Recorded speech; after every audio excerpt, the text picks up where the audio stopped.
Welcome to the Nerd Party. Hello, I'm Charlene Schmidt. I'm Patrick Schmidt.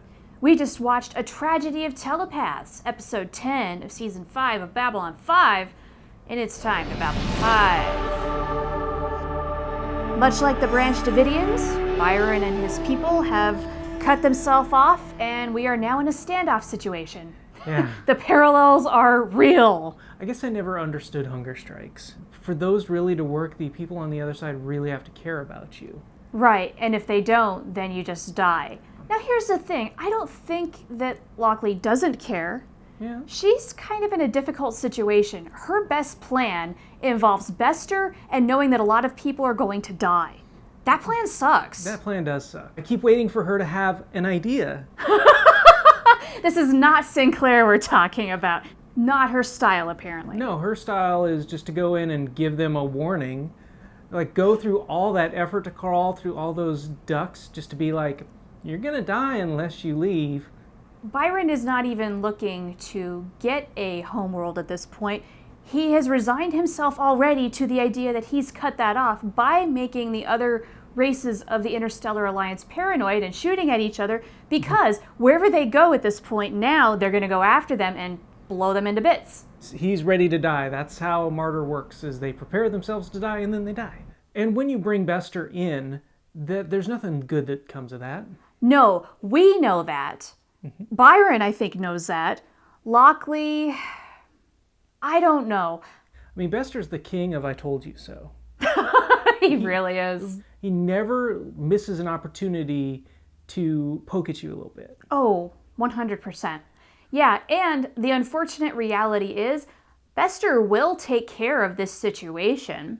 And he has the authority to do so now.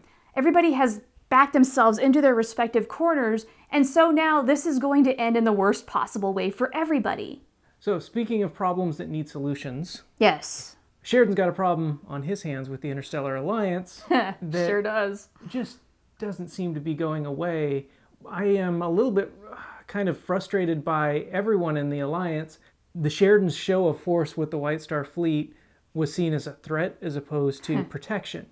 This is League of Non-Aligned Worlds BS all over again. I mean, Nobody's really moved on. They're doing the same old shenanigans. What I want to know from you, who do you think is behind it? Yes, I'm putting you on the spot. Byron. The obvious answer. Oh. Zathras. Zathras. Who knows? I wish it was Zathras. No one listens to Zathras. This is what happens when you with Zathras. I don't know. This has been a mystery 2 episodes going now, and they're not giving me reasons to care.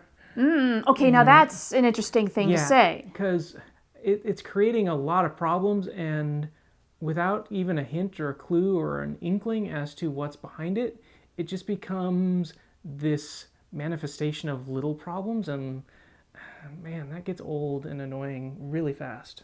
Yes. Light bulb just went off in my head. Yeah. When Sheridan was asking for more time, he's asking the audience for more time, not the Tarazi. Look at you! Yes, that's so very good. One more episode, and then I'm cutting you off. Now I have to ask, we are almost halfway through season 5. Is this season maybe not holding up as well quality-wise and story-wise as previous seasons? I think there were moments in this episode that really showed that there's still things to be gained from this season. So there were 2 I thought really nice, like, big points in this episode. Okay. One was Garibaldi's point about why do we always mark our time by the wars and not by the pieces. Like, I loved that. That was incredibly insightful. A little moment like that can really help, like, save an entire episode.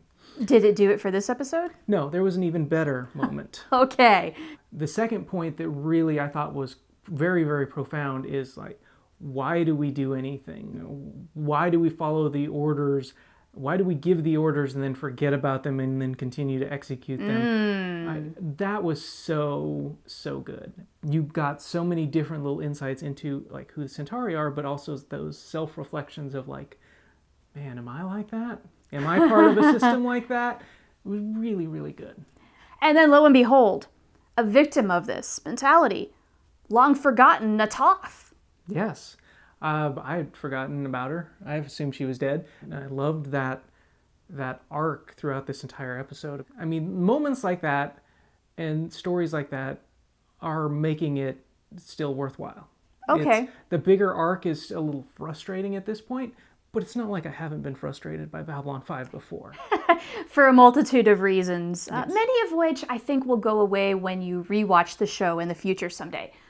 So with that, how about we watch some shit fall out? Let's do it. Let's go watch the chaos unfold. Okay, we're going to go do that. And in the meantime, how about if you share in the comments what you think of this episode, what you think of Season 5 so far? Just please don't spoil what happens. Still going through with the first timer here. Hello. But we'd also love for you to like and subscribe, and we really do appreciate you coming by every Sunday to check out what we've got to say. Really, really means a lot to us, so thank you. Yeah, it really does. Thanks so much, you guys. You're awesome. And we can't wait to chat with you. And in the meantime, we're going to do that, and we'll see you next week. Bye, everyone.